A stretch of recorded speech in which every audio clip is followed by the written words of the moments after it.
Boa noite, pessoal, tudo bem? Vou só dar uma atualizadinha na tela aqui.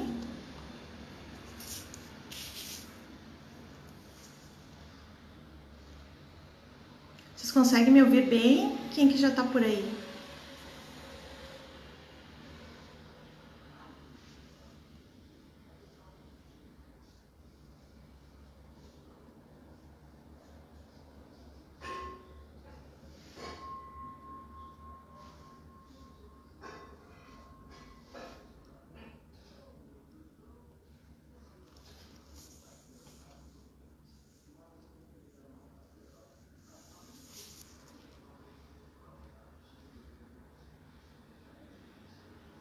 Testando aí no nosso equipamento.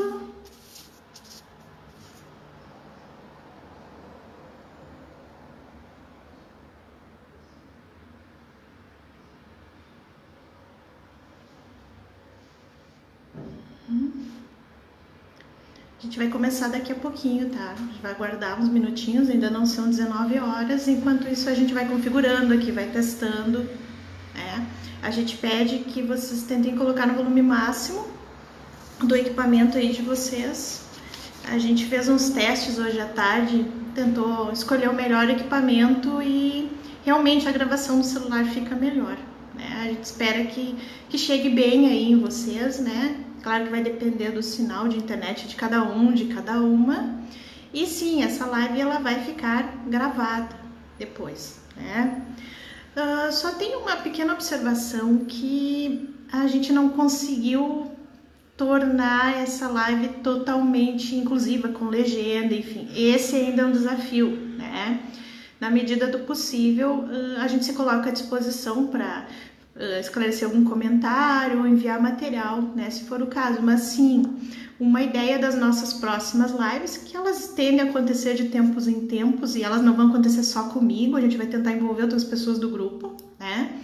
A ideia é a gente fazer lives com audiodescrição, com legenda, né? A gente, só para dizer então que a gente pensou nisso, a gente não conseguiu fazer nesse momento, mas a gente pensou nisso com carinho e sim, a gente vai tocar essa ideia, tá? A Renatinha tá por aqui, que bom te ver. Tô aguardando mais um pouquinho. Talvez o horário, o pessoal demore um pouco para chegar, enfim. Então tem a Renata e mais 6 pessoas que estão assistindo. Então, em primeiro lugar, já agradeço, né? E aos poucos a gente vai dando as boas-vindas para todo mundo. Caso vocês verifiquem algum problema, né, com a questão de áudio, enfim, né, de imagem, alguma coisa, por favor, nos notifiquem no chat, tá?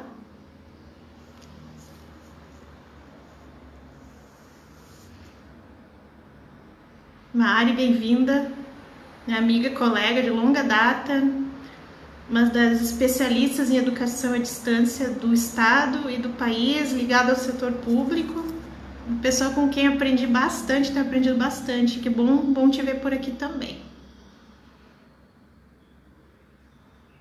Então, vamos dar uns minutinhos, porque a ideia é assim, ó, pessoal, realmente, isso não é para ser uma live extensa, é uma primeira live, né? A gente sabe que vocês têm outros compromissos também, né? Tem outras coisas disputando a atenção do online nesse momento. Mas é dar uma ideia geral, assim, ó, como que a gente vê um processo de construção de um TCC? Eu parto da administração, por quê? Porque eu sou professora da escola de administração e a minha formação toda, claro, com suas várias interfaces, enfim, mas a minha formação toda, ela é em administração. Então, por uma boa parte do tempo, eu orientei trabalhos em administração, né? Já orientei também em outras áreas, no próprio desenvolvimento regional na Unisc, um programa muito especial do qual eu fiz parte como professora de pós-graduação no passado, mas a grande maioria das minhas orientações foi na área de administração. Em graduação, eu hoje sou professora de gestão de pessoas, mas eu já orientei temas ligados à estratégia, a marketing, por exemplo, mas principalmente gestão de pessoas e estratégia, né? Então, talvez os exemplos que a gente vai dar, o olhar, seja um pouco a partir dali. Não quer dizer que um colega, uma colega de alguma ciência social aplicada, né, não possa estender esse olhar para o seu trabalho de conclusão. Alguém da economia, alguém da comunicação, né? Não necessariamente são pessoas só da própria URGS. Obrigada, Mary, de novo, muito bom, Mari, estar aqui com vocês, né? Então, assim, não são só pessoas da URGS, né? Na verdade, a gente tentou convidar, dentro de algumas limitações, mas a gente tentou convidar várias pessoas para participarem da live, né? Vários colegas, alunos nossos que estão por aí fazendo seus TCCs, uns, né, ainda estão conduzindo com ou sem os orientadores dentro de algumas restrições, mas que conseguiram, né, não parar. Também não é um problema se a pessoa parou, se ela não conseguiu desenvolver o TCC, porque a gente está num contexto muito atípico, muito delicado, né, a gente sabe disso. Então, já na onda dos nossos colegas, de alguns conteúdos que a gente compartilha aqui no GPNAV, a questão de saúde mental, dos cuidados com a saúde, né? O primeiro recado que eu gostaria de dar é assim, não se estressem tanto, não se culpem por não estar conseguindo dar conta, não se culpem por não estar conseguindo estudar, muitas pessoas não estão. Claro que do nosso modo nós tentamos lutar para viabilizar essa condição de estudo, de conteúdos, de materiais, né? Torcendo para que todo mundo encontre uma forma, né, de continuar estudando e se aperfeiçoando e fazendo seus trabalhos de conclusão. Então, como eu estava dizendo, pessoal de vários cursos, mas não necessariamente só da URGS, a gente convidou colegas que indicaram para os seus alunos, também os próprios colegas estão acompanhando o vídeo. Ó, o Renato, querido Renato, Federal do Paraná, Instituto Federal do Paraná prestigiando. Obrigada, Renato, eu vi o teu oi hoje à tarde no teste. Thaís, professora da economia, bom te ter por aqui também. Então, legal saber que os colegas estão acompanhando. E a ideia, pessoal, assim, não é nenhuma receita de bolo. Na verdade, humildemente, eu vou compartilhar um pouco, assim, ó, da minha experiência como orientadora, né, de quem tá do outro lado. O que a gente observa nos trabalhos, o que a gente acha que é importante, assim, em termos metodológicos, de rigor, o que é um trabalho redondinho, um trabalho bem feito, né, com nenhum preconceito a outras formas geométricas, enfim, mas um trabalho coeso, com começo, meio e fim. Elaine, nós, né, GPNAV, representado aqui pela Mari, representado pela Elaine, né, e aos pouquinhos a gente vai agregando outras parcerias aí.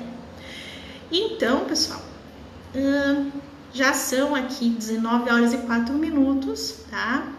Então eu vou começar devagarinho com uma explanação, tá? Que não é para ser muito longa.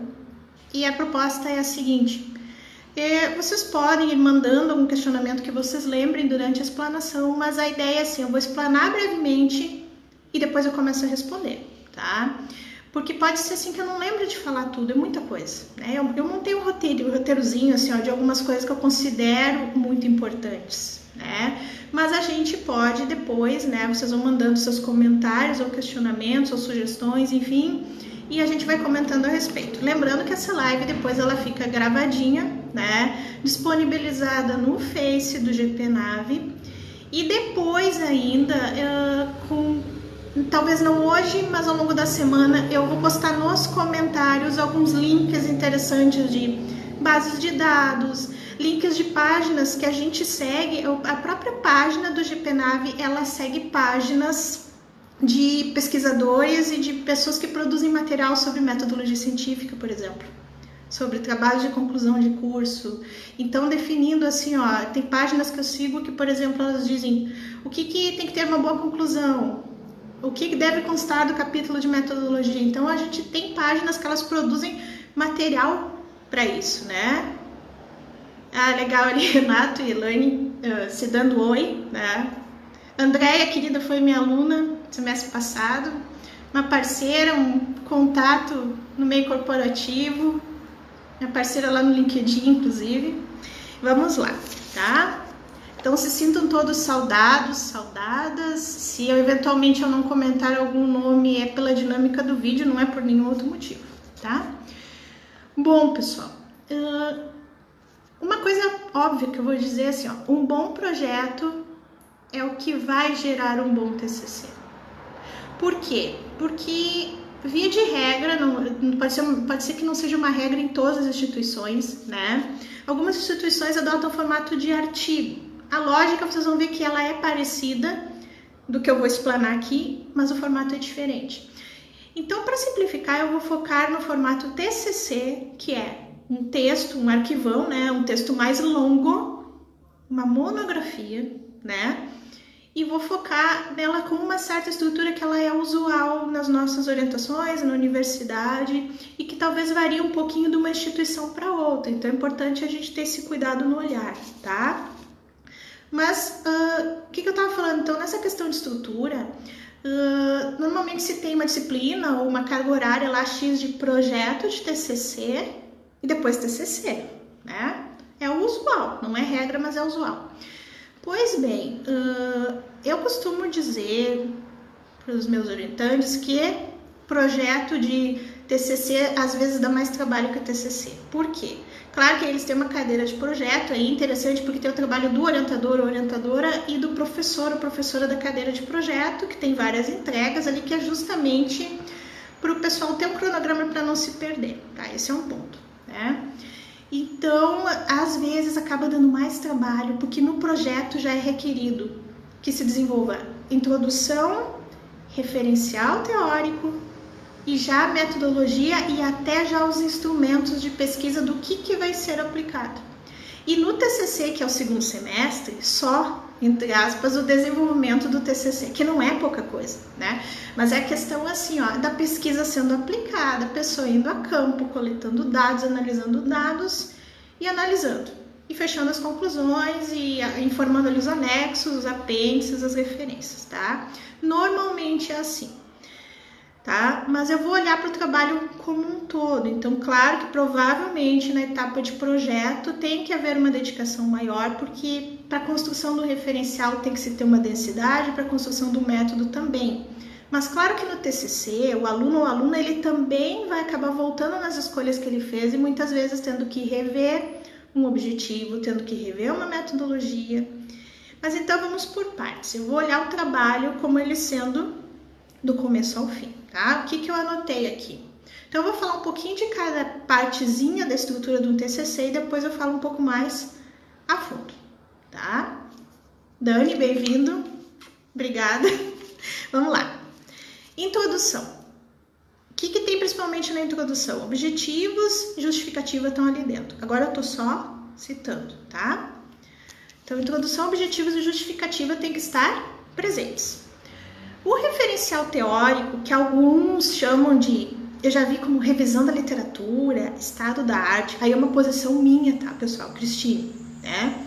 Me parece revisão da literatura ou estado da arte uma coisa um tanto pretensiosa e megalomaníaca. Eu não tô querendo ofender ninguém, mas assim, ó, a gente não consegue revisar tudo que tem, ou fazer todo o levantamento de toda a literatura disponível e relevante, né? Normalmente, para os prazos que se tem de TCC, por melhor que seja o aluno ou aluna, a gente consegue fazer um referencial, que ele tem que servir para quê?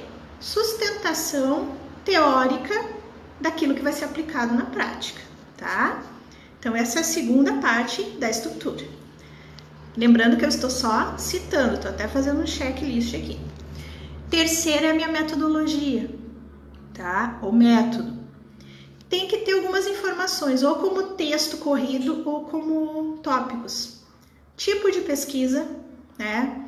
Amostra, sujeitos, ou seja, quem que foram as pessoas envolvidas na minha pesquisa. Depois eu detalho isso. Como que eu coleto os dados, como que eu analiso, né? E alguns trabalhos, quando tem uma complexidade um pouco maior, é interessante inserir um desenho da pesquisa, um passo a passo de etapas que foram feitas para aquela pesquisa atingir os seus objetivos. Quarto item, a apresentação dos resultados, ou seja, tudo aquilo que foi coletado e devidamente analisado está nesse outro capítulozinho aí. O quinto são considerações finais ou conclusões. Talvez alguns achem o termo conclusão uma coisa um pouco mais fechada, definitiva. Estou concluindo. Se a gente partir de uma perspectiva um pouco mais não performativa, construtivista, enfim, o trabalho nunca está concluído. Eu, particularmente, prefiro trabalhar com considerações finais, tá? onde a gente cita potencial do trabalho para pesquisas futuras, limitações e por aí vai. Depois a gente tem as referências, que foi tudo aquilo que a gente citou no estudo, que a gente se apropriou de autoria de outras pessoas. Depois nós temos anexos e ou apêndices, sendo que o teu TCC ele pode ou não ter algum dos dois, né? Mas o anexo normalmente, o apêndice normalmente se tem porque o apêndice é um instrumento de pesquisa, tá? Então o que teve até agora? Introdução, referencial teórico, metodologia, apresentação dos resultados, considerações finais, referências, anexos e apêndices, de estrutura geral, tá? Bem-vinda, Clarice, minha orientanda, Luísa, querida, minha ex-aluna e orientanda também. Dei a visão geral, tá, pessoal? Agora, nesses minutos da explanação, que depois a gente vai para as perguntas, eu vou falar um pouquinho de cada tópico desde o começo. Primeiro ponto, tem uma coisa que é anterior ao TCC, ao projeto. Ah, prof, como é que a gente escolhe um tema? O meu tema dá um TCC, né? O que acontece, pessoal? Sendo bastante prática, mesmo que alguns colegas até não concordem comigo e hajam muito mais variáveis envolvidas. Um tema de TCC hoje ele tem que ter duas coisas: atualidade e viabilidade. Ou seja, não adianta tu querer trabalhar num tema que é maravilhoso, mas assim, ó, tu não vai ter como conseguir aplicar uma pesquisa, por exemplo, tu não vai ter pessoas para aplicar os questionários ou fazer as entrevistas, ou tu não vai ter uma organização que acolha o teu trabalho. Não que o teu trabalho necessariamente tenha que ser feito dentro de uma organização, não é isso, né? Mas a questão assim, ó, o trabalho tem que ser viável. Então, pessoal, às vezes dói pro orientador ou orientadora, porque a gurizada, e eu digo os nossos orientantes de todas as idades, né? Eles vêm com temas assim, ó, que são muito legais, muito interessantes, que eles acompanham tendências. Contudo, eu penso, mas como é que tu vai aplicar isso aí? As pessoas vão responder a tua pesquisa nesse X tempo que tu tem? Não sei, não tem como. Que é o que está acontecendo, por exemplo, agora, né? Quem tinha alguma pesquisa que já envolvia a aplicação, por exemplo, de um questionário pela internet, talvez até esteja conseguindo aplicar, ou entrevista por Skype, por WhatsApp, também, apesar de que tem várias outras variáveis. Assim, ó, eu tenho pessoas que eu estou orientando que elas até estavam conseguindo, mas sim, o contexto está muito complicado para todo mundo, acabou que a pesquisa inviabilizou um pouquinho, né? Mas então, considerando uma situação um pouquinho mais normal, tu tem que pensar assim, teu tema vai ter pessoas para responder, tu vai ter onde coletar os dados, porque, pessoal, usualmente, não é uma regra em todo lugar, mas, por exemplo, na URGS e na Escola de Administração, muito dificilmente aceita um trabalho só teórico ou de estudo bibliométrico, revisão da literatura, né? Os nossos trabalhos, eles envolvem pesquisa aplicada. Então, eu sempre tenho que perguntar para o meu aluno ou aluna, onde é que tu vai aplicar? Como que tu vai fazer? Como que a gente vai fazer? Porque depois tem toda uma parte que a gente ali como orientadora pega junto e ajuda na divulgação da pesquisa, que é uma coisa que o nosso próprio grupo de pesquisa faz. Ele divulga pesquisas de orientandos de pessoas do grupo, mas também de outros alunos. Assim, a gente já divulgou bastante questionários, por exemplo, para o pessoal responder online, né? Então, esse é o primeiro ponto, viabilidade. Teu tema pode ser lindo, maravilhoso, né? Mas tu vai ter as pessoas, né? Então, assim, ó, é complicado, que a Andrea tá comentando aqui, realmente, assim, esse contexto, ele atrapalhou bastante. Então, eu tô pensando assim, alguns de vocês estão guerreando, tentando tocar, e alguns vão tocar depois. Então, assim, ó, não se culpem, tá?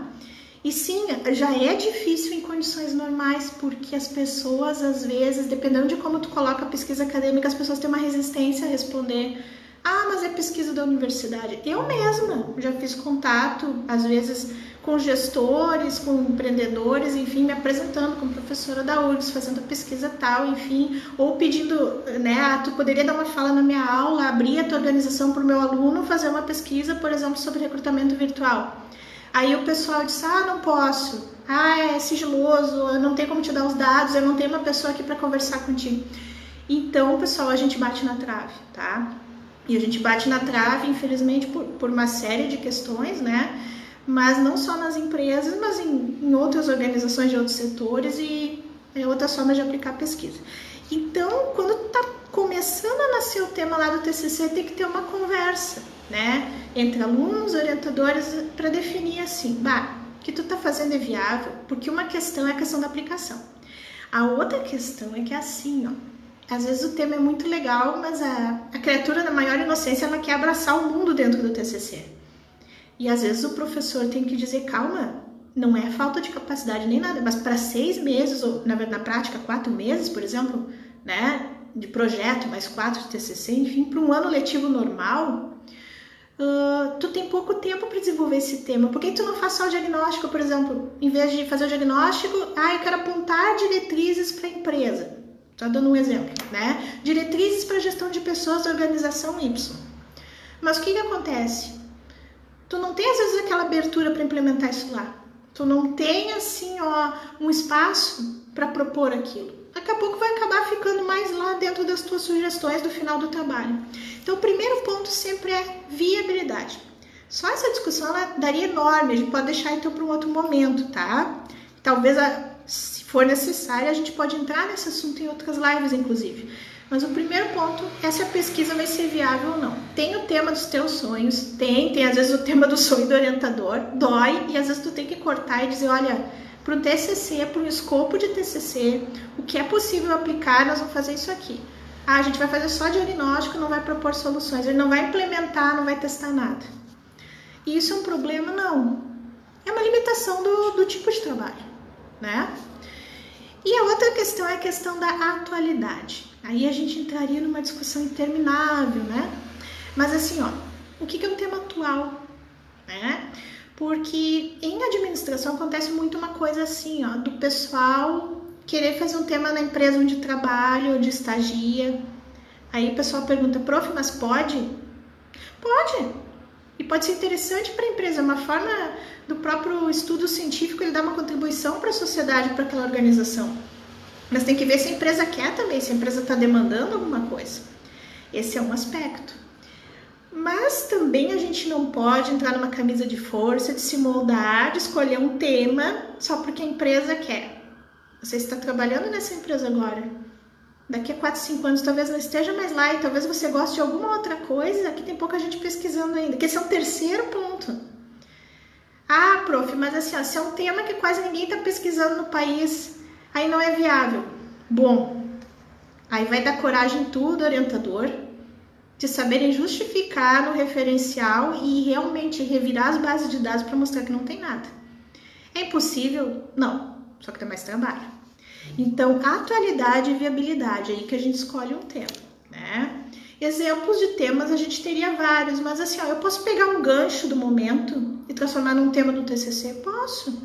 Vou dar um exemplo para vocês. Eu tenho, por exemplo, algumas alunas que estavam trabalhando, pesquisando sobre o uso de ferramentas de colaboração virtuais nas organizações. Já era uma coisa que a gente trabalhava há algum tempo.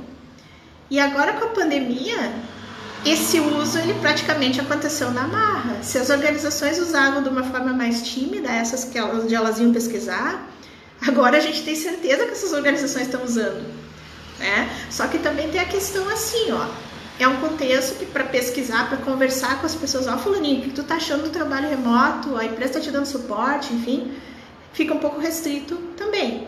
Mas é um tema atual? Né? E na verdade os próprios temas que vocês têm, eles acabam se estendendo para um contexto atípico que tu vai incluir na análise, porque o teu trabalho ele é construído dentro de um espaço sócio-histórico, né? Naquele momento.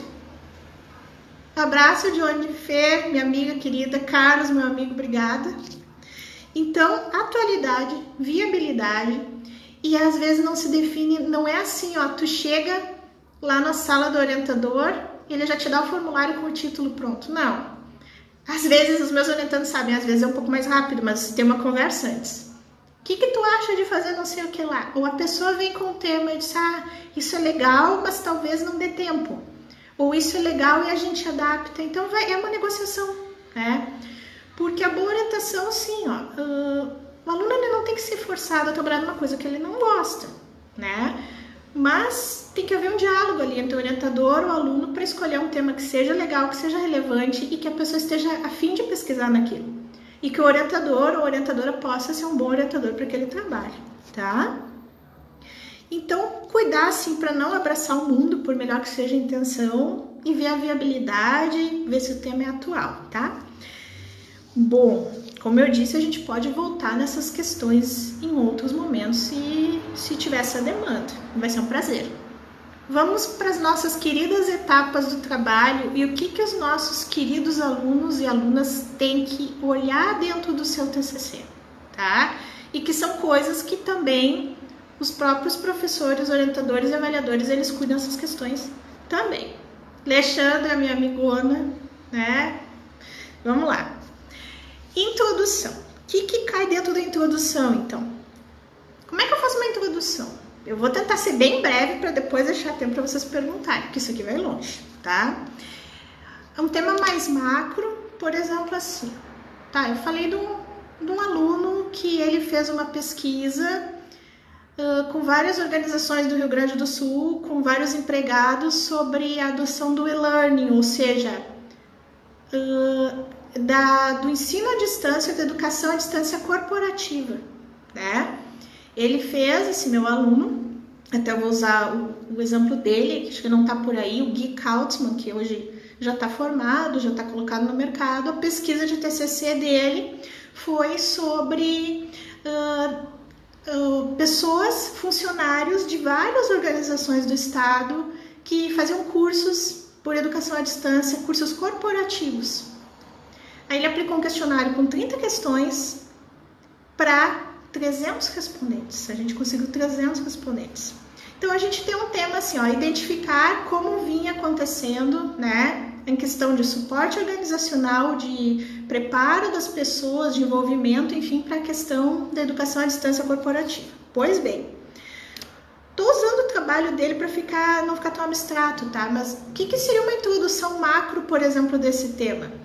Eu começo falando alguma coisa já de gestão de pessoas, já puxo um gancho da educação à distância, sua aplicação ao mundo corporativo no Brasil, Aí eu vou afunilando, até que eu chego no meu problema, né? A introdução ela tem que ser muito longa? Não. Também não tem que ser uma coisa cheia de referências, mas ela pode ter lá uma referência, por exemplo, a uma reportagem, a um artigo, né? Não é um texto que é escrito só da cabecinha ali do pesquisador. Ele tem um texto que tem argumento tentando identificar se onde é que aquele tema se insere dentro de um macro tema, médio cenário, micro cenário, até chegar no fenômeno ali que eu quero pesquisar. Até que chega na questão problema. O que é a questão problema? É uma pergunta? É um como? É um porquê? Né? Então, como que é analisado, como foi percebida a adoção da educação à distância nas empresas do Estado do Rio Grande do Sul, por exemplo, pelos funcionários.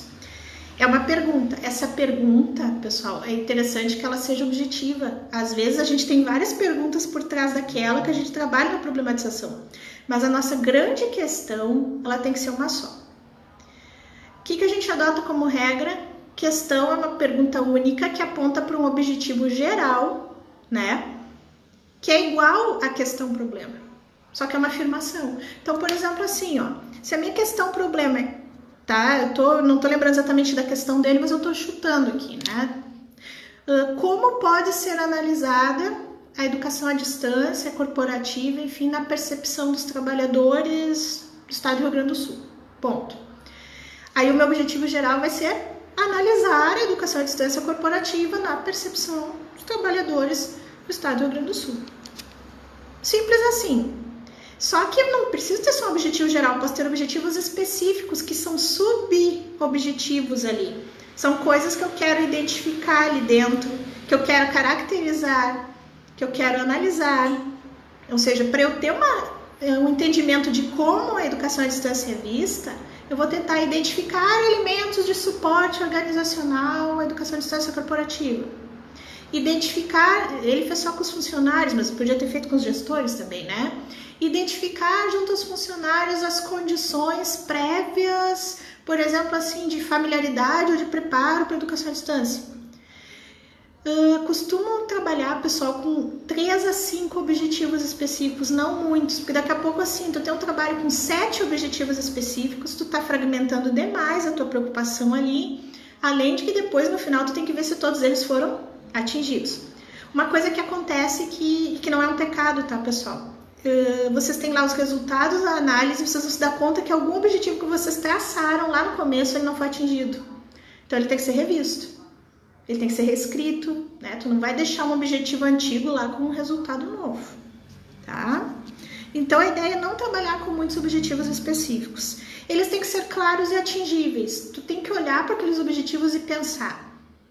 Durante o tempo de aplicação da pesquisa, que normalmente é pós-projeto, é aquele semestre de TCC, eu consigo em 3, 4 meses atingir esses objetivos?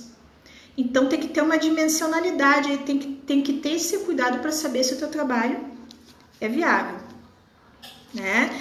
Na questão da justificativa, que ela também é uma parte da introdução, alguns colocam antes, outros colocam um item separado, mas a introdução, então, assim, ó, tu parte do macro para o micro, vai apresentando aquele tema todo, larga ali o teu problema de pesquisa, pergunta que tu quer responder, define objetivos e justifica. Como é que eu justifico o porquê de eu estar fazendo um estudo?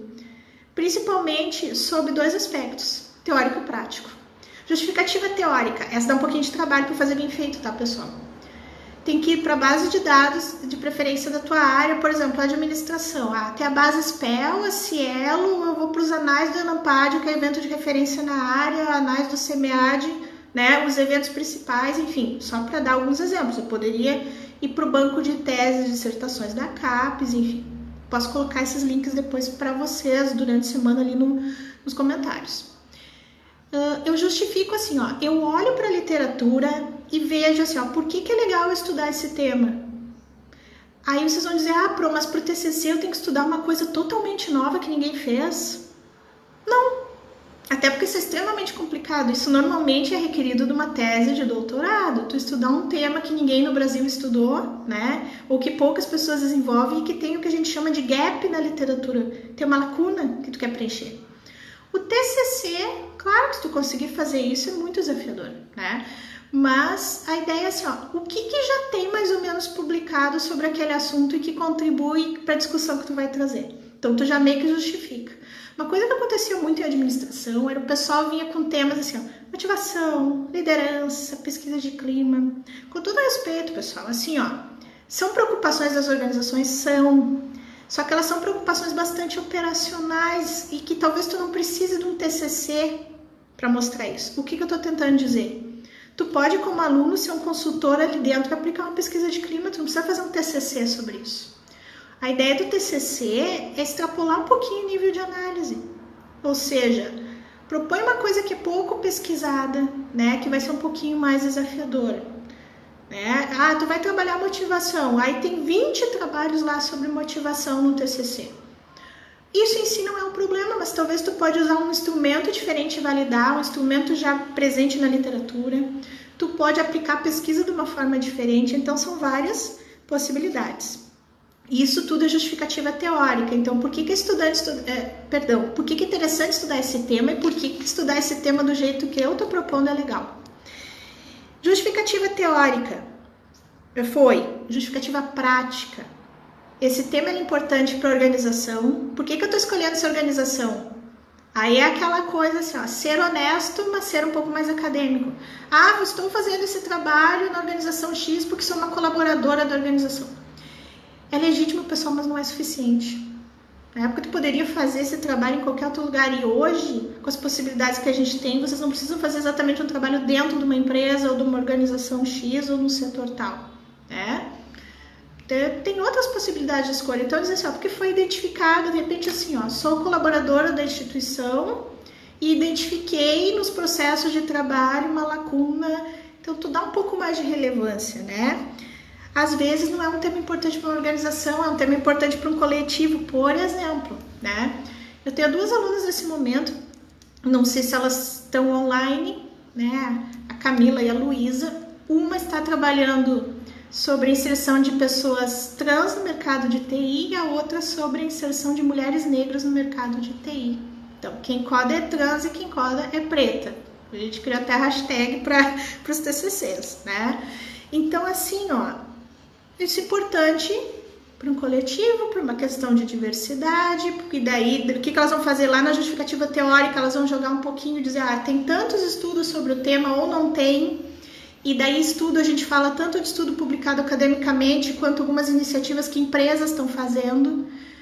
Pro, mas eu posso citar, por exemplo, uma reportagem numa introdução como parte da minha justificativa? Pode, né? O que não pode é uma introdução virar em reportagem ou virar em referencial teórico. Não é ali ainda o momento. Então, isso é importante sobre introdução, tá? Falando na introdução, a gente resgata um pouco de elementos teóricos, como eu comentei. Mas a gente tem um capítulo propriamente dito que ele é revisão da literatura, né? Uma dica, assim, ó, tentando ser um pouquinho mais objetiva aqui. Não, Luísa, agora eu vi que tu tá por aí, que bom.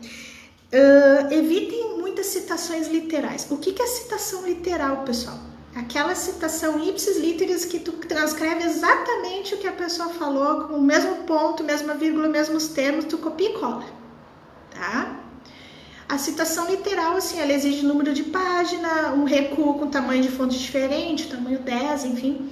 Só que eu vou dizer para vocês, ela fica muito cansativa nos trabalhos, porque tem gente que faz isso em demasia.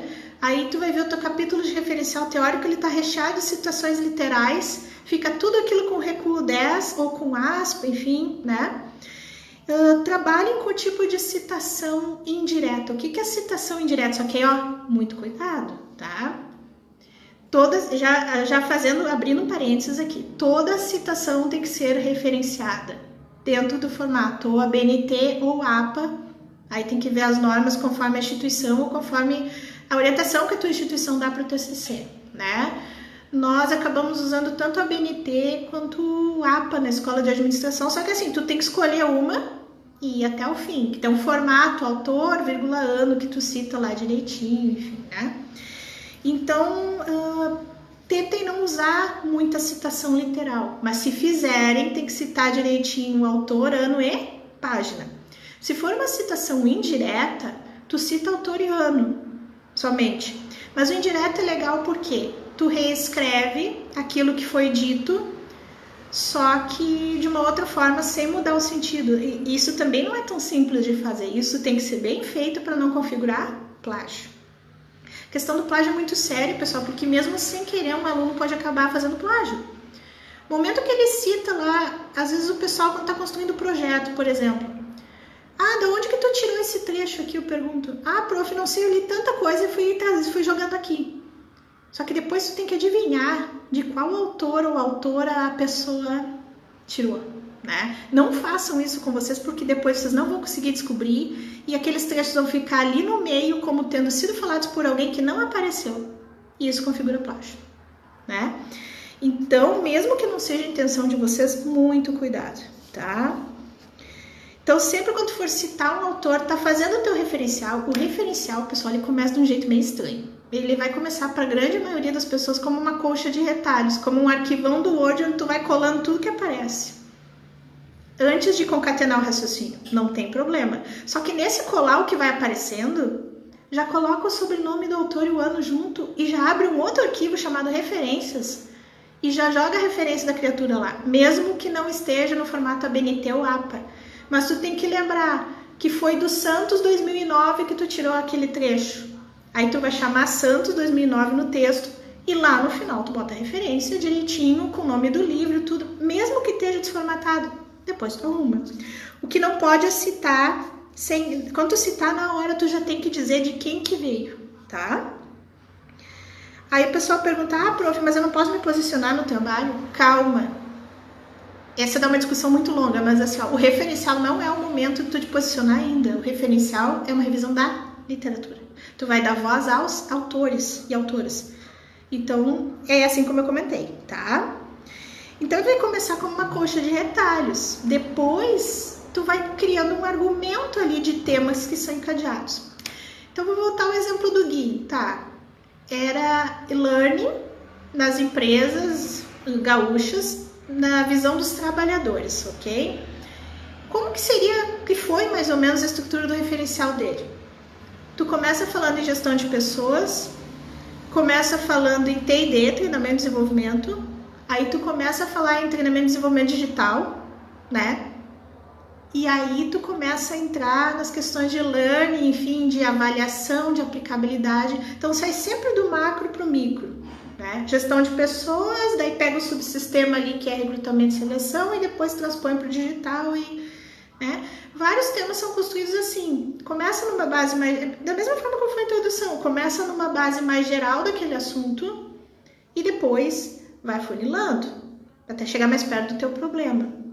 Se vocês forem ver, ali quando a gente falava da justificativa teórica na introdução, que tu tem que ir para as bases de dados para fazer bem feito e dizer, ó, o que se estudou é isso aqui, ali você já começa a achar autores para ler, tá? Depois eu vou falar um pouco mais sobre referências. Permitir que os autores interajam se complementando ou mesmo se contradizendo. É assim que tu constrói um bom capítulo de referencial teórico. É um capítulo que é trabalhoso. Por que no projeto, às vezes, o pessoal tem tanta dificuldade? Eu digo que o capítulo tem mais trabalho de ser construído, porque ele exige muita leitura, muitas anotações. Tu vai colando as coisas ali, mas tu vai raciocinando, vai pensando, abre um outro bloco de notas, até que tu vai organizando o teu raciocínio numa lógica dos temas. Isso não é de uma vez só que tu edita o arquivo, pode ser umas 20 vezes, tá? Então... E acontece às vezes quando tu tá no TCC, que tu já tá aplicando a pesquisa, de tu ter que voltar no referencial e melhorar ele. Acontece também, porque tu vai ter que usar mais autores para amparar os teus achados, tá? E tem uma coisa, se os autores do teu referencial não voltam depois para amparar a análise, é porque tem gente sobrando. O que eu tô dizendo para vocês? Ah, fez um referencial lá, o cara usou 50 autores. Aí quando vai lá no capítulo da análise que eu vou explicar, o que acontece? Aí a pessoa está com 3 citações no na análise. É o meu suporte que me trouxe um café. Querido. Bom, então o que acontece? Tu tá com 20 lá no teu referencial e daí chega lá no teu capítulo de análise, aquelas criaturas todas que tu citou não voltaram. E daí? Né? Tu fez todo aquele referencial para quê? Então assim, ó, pessoal, tudo bem, não tem poucos autores, mas não adianta tu colocar um monte de autor no teu referencial, daí teu capítulo de referencial ficou com 50 páginas, a tua análise ficou com 4, e nenhum dos autores que tu citou lá no referencial voltou. Então cuidado com isso, tá? Eu vou dar uma avançada aqui sobre referencial, então, tá? A gente tem mais ou menos uma hierarquia, que não é desprezando nenhum trabalho, mas é uma coisa para vocês verem que tem uma lógica por trás, tá? Primeiro, a gente prioriza livros, capítulos de livro, artigos em periódicos, porque é onde a gente considera que tem um estado da arte legitimado, assim, de coisas já publicadas, tá? Depois a gente vai para trabalho em evento. Não é que o trabalho em evento não tenha valor, ele tem.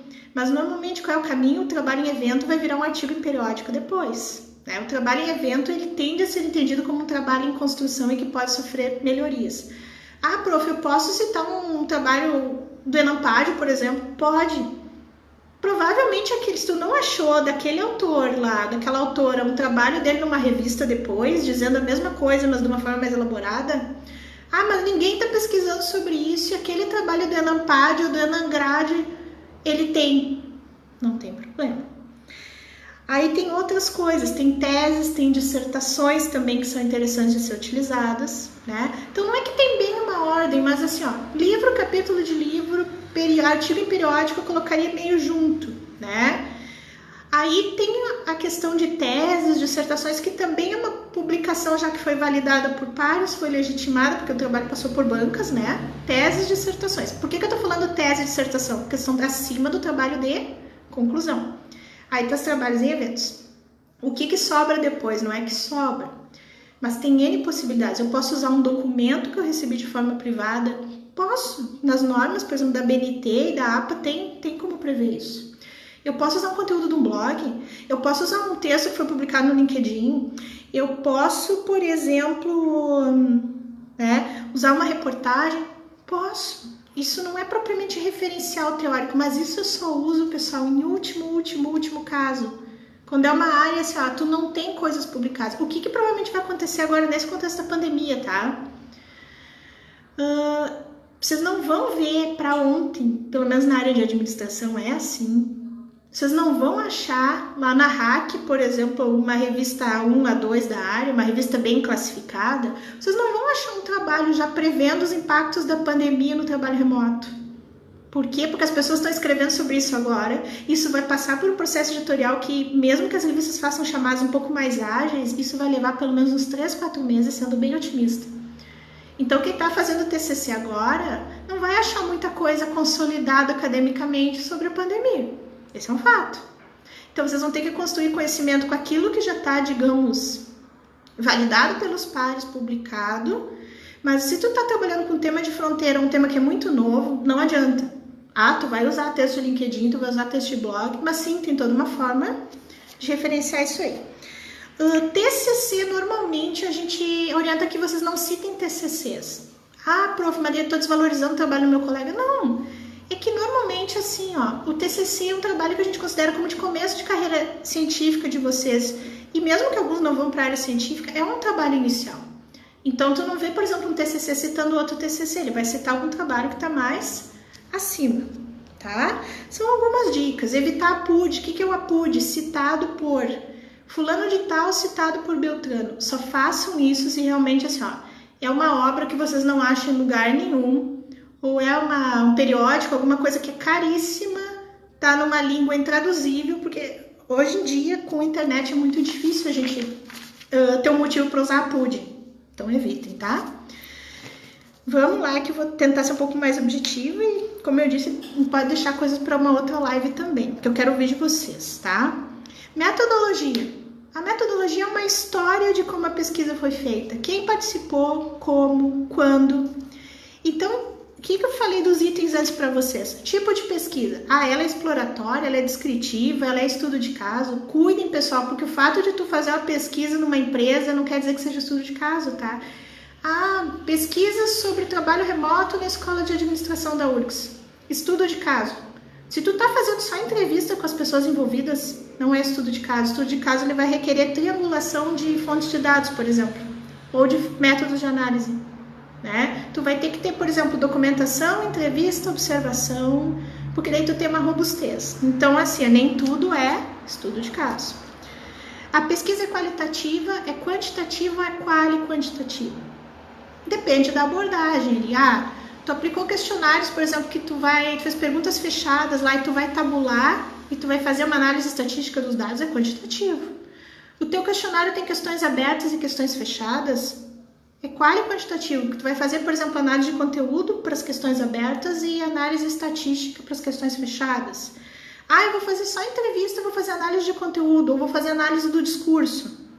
Dentro de uns 60, 70 tipos de análise de discurso que tem lá, eu vou escolher um. Ok? Qualitativa. Se a pesquisa é quali, ela tem sujeitos ou participantes. Se ela é quanti, ela tem amostra. Então, pessoal, quando é uma pesquisa quali, a gente vê lá no capítulo do método amostra, a gente tem calafrios. Os sujeitos não são amostráveis ali. Por quê? Porque tu selecionou por acessibilidade, por conveniência, por intencionalidade. E não porque eles são uma amostra representativa, a quantidade não é importante ali. Então, amostra, pesquisa quanti. Sujeitos e participantes, pesquisa quali, tá? Para quem for trabalhar com quanti, pessoal, vou dar uma dica, também posso colocar o link para vocês. Tem algumas calculadoras já na internet que elas calculam se a amostra é representativa ou não. Por exemplo, às vezes a gente não pode estimar a amostra, né, a população. No caso do Guilherme, por exemplo, empresas do estado inteiro, vários trabalhadores, 300 responderam. Mas, por exemplo, assim, se eu tenho uma pesquisa que é para ser feita com a população de Porto Alegre, né, e eu consegui, por exemplo, 300 respondentes, eu tenho uma calculadora lá na internet que ela vai dizer assim, qual é a margem de erro, se eu precisaria ter mais gente para essa amostra ser representativa, se eu consigo trabalhar com uma margem de confiança de 90%, 95%, 99%.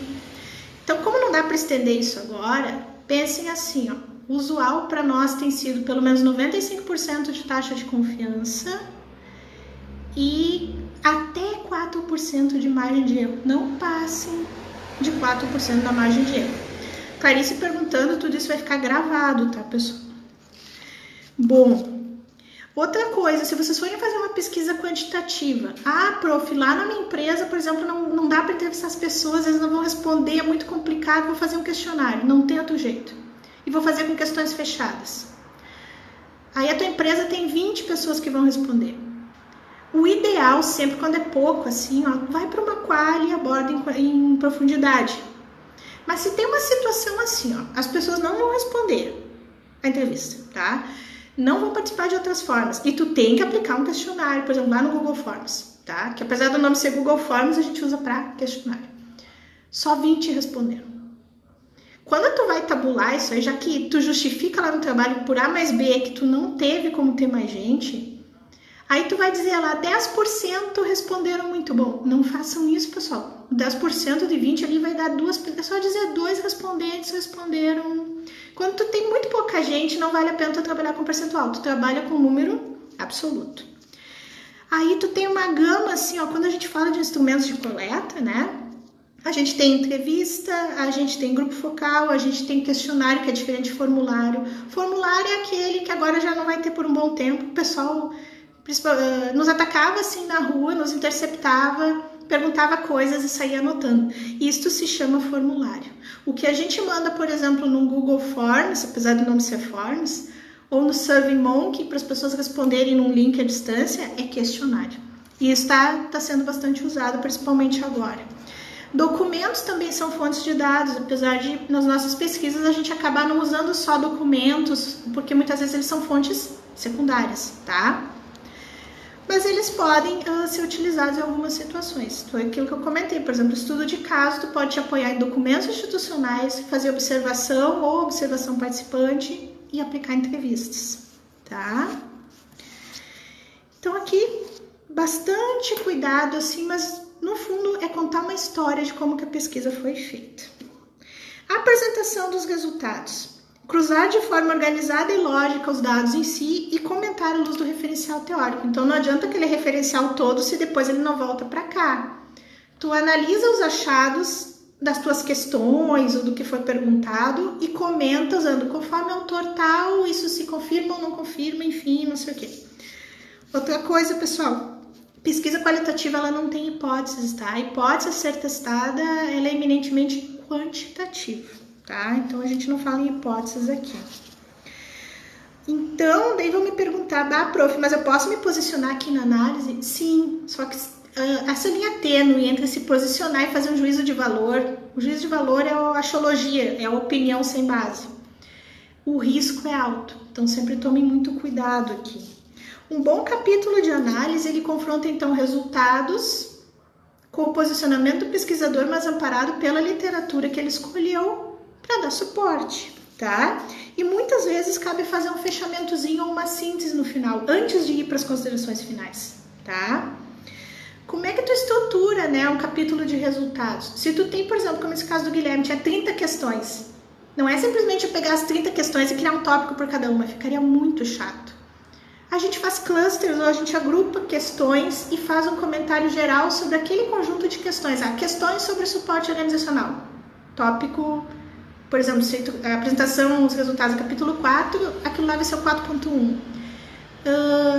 Características, familiaridade tecnológica dos respondentes. Aí tu junta umas 2 outras questões lá, é o 4.2. E assim vai. E com análise de conteúdo é a mesma coisa. Tu consegue categorizar, tu não vai pegar todas as tuas questões lá da tua entrevista e tu vai jogar como tópicos, porque se tu tem 20 questões, não precisa criar um tópico para cada uma. Tu reorganiza o teu texto amarrando os dados. Isso aqui também daria uma outra conversa. Considerações finais ou conclusões. Não é simplesmente resumir o trabalho. É mais que isso. Tu volta lá para os teus objetivos e tenta colocar assim, o que eu atingi, o que eu não atingi. Limitações do estudo. Não é a limitação assim, por mais que seja verdade, tá, pessoal? Mas academicamente não é muito interessante falar. Eu estava sem internet em casa no meio da pandemia, não sei o quê. Não. Pode até colocar, o trabalho foi desenvolvido no contexto da pandemia de coronavírus, então o acesso a alguns respondentes ficou limitado. Mas assim, ó, não é um momento para uma choradeira ali, é só para dizer algum potencial risco de por que o trabalho não avançou mais. O prazo para a execução do TCC não permitia extrapolar os resultados para análise e tal. E aí tu aponta sugestões de trabalhos futuros, que ou tu vai fazer, ou outra pessoa vai acabar fazendo, né? Quase acabando, porque eu quero ouvir as perguntas de vocês, é que tem muita coisa, né, que eu queria comentar. Referências, então, eu já falei no começo, escolher uma norma ou da APA ou da ABNT, que diz exatamente, ó, tu coloca o nome do autor primeiro, depois o título, daí o que vai em negrito, né, se a revista é de um jeito, se é artigo em evento é de outro jeito, mas sempre fazendo assim, ó, se sempre quando tu citar um autor lá no referencial ou na análise, tu já chamar o nome dele ali, tu não vai esquecer. Aí chega, já coloca lá no capítulo de referência, já coloca tudo de informação daquele autor, e no final, lá quando vai construir o trabalho, aí só formata, coloca em ordem alfabética. A gente tem softwares que já ajudam a fazer isso também, só que alguns, às vezes, a alimentação deles acaba sendo mais trabalhosa. Então, quando tu domina um pouco, por exemplo, a BNT de cabeça, tu mesmo, de tanto fazer trabalhos, tu vai fazendo. Finalmente, o que é um anexo e o que é um apêndice? Anexo, por exemplo, legislação, documento. Não é muito usual a gente ter muitos anexos, tá, pessoal? O pessoal às vezes coloca assim, que colocar toda a legislação que citou como anexo do TCC. Não façam isso. É só citar que aquela legislação existe, onde ela pode ser consultada. Se é um documento interno, se é uma intranet, não tem problema. Mas não precisa. Anexar reportagens, não. A questão do anexo, ela tem que ser muito importante, a não ser que seja um registro fotográfico, alguma coisa que faça parte do trabalho. Aí para foto, imagem, daí já tem um outro cuidado todo, né, de direito autoral, seção de direito de uso, enfim. Apêndice normalmente vai ter, por quê? Ou vai ser o teu roteiro de entrevista, ou vai ser o teu roteiro de questionário, né? Então, a gente deu uma passeada pelo que seria um TCC, só que assim, ó, é muita coisa que a gente vai observando. Eu sei que ficou um pouco longo, né?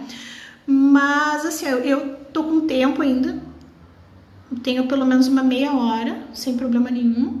E vai ficar tudo gravado. E, claro, a gente vai fazer um levantamento e talvez daqui a uns dias, havendo alguma demanda, a gente pode fazer uma outra live. Então, eu queria que vocês começassem, né? Quisessem mandar alguma pergunta, né? Tá um pouquinho parado, eu sei que não tem muita gente, mas às vezes é bom com um grupo assim, porque tu consegue atender um pouco melhor a demanda de uma pessoa, né?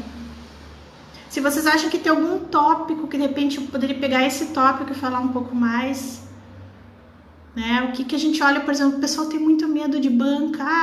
Às vezes começa a fazer o trabalho e pensa assim, mas e a banca? Não sei o que, o pessoal fica muito preocupado, com muita antecedência, e não é para tanto.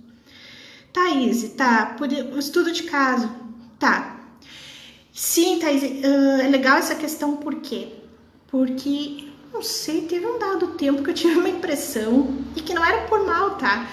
Mas o pessoal meio que tinha uma obsessão pelo estudo de caso. Pelo menos nas instituições que eu trabalhei. Tudo que era trabalho, a galera queria colocar lá que era estudo de caso. Prof, eu vou fazer um estudo de caso na empresa tal. Vou fazer um estudo de caso na universidade. Vou fazer um estudo de caso em tal lugar. Um livro clássico da área, que eu também posso colocar referência, já vou anotar aqui, é do Robert Y.N. É um autor que ele tem, não vou dizer uma bíblia, que o livro não é tão grande, mas ele fala bem direitinho assim, sobre estudo de caso. Claro, a gente está bem numa abordagem bem didática, digamos, mais funcionalista do que seria um estudo de caso. Mas o que para o nosso caso ela ajuda, ela é bem didática, né? Se tu vai para outros autores, tem outras discussões.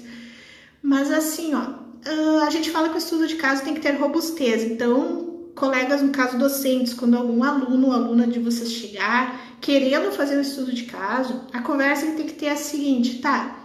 Tu precisa de robustez para segurar esse estudo, ou seja, lá onde tu vai fazer a pesquisa, tu consegue observar como participante ou como observador direto, tu consegue, por exemplo, ter acesso a documentos deles que vão te dar mais subsídio, tu consegue entrevistar as pessoas ou tu consegue aplicar um questionário, porque dos tipos de triangulação possíveis, que não é o único, né, mas um que eu bato bastante na tecla para os meus alunos é a triangulação de fontes de dados. Então, se tu tem só entrevista, mas foi, por exemplo, na escola de administração da URGS, eu entrevistei os técnicos administrativos. Legal, beleza?